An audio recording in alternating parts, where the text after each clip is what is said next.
おはようございます。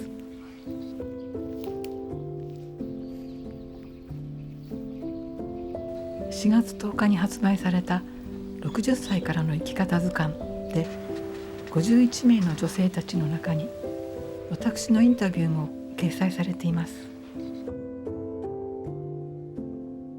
それぞれに困難を乗り越え生き生きと今を生きる60代から70代の女性たちのストーリー。いくつになっても私たちはできる、このことを強く感じさせてくれる力強い本です。この中では私の仕事のこと、亡くなった娘のことなど今までお伝えしきれなかったことにもお答えしています。皆様、書店でお手に取ってご覧いただければ幸いです。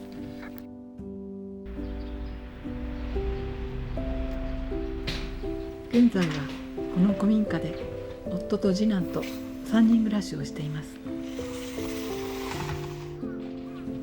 昨年までは週に一度空き家になった実家に来て掃除と庭仕事をしていました。いずれは実家に住むつもりでしたが、夫と次男が賛成してくれたので去年の暮れに実家に引っ越してきました。2拠点生活から田舎の古民家暮らしに。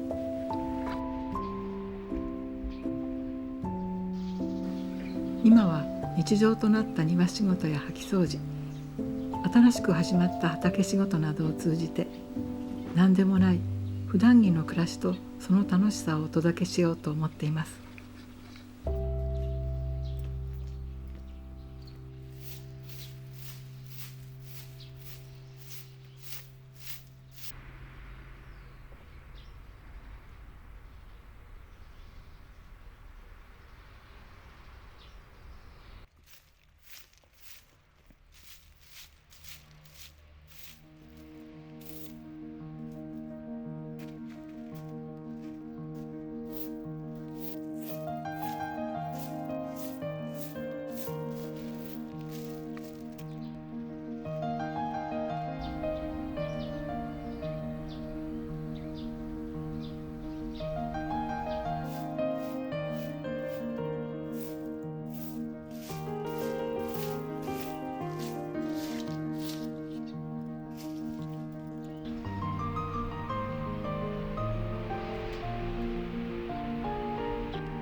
今日も最後までご覧くださいましてどうもありがとうございました。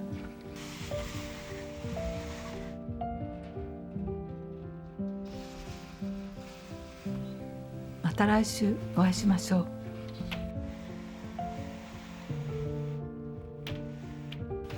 おやすみなさい。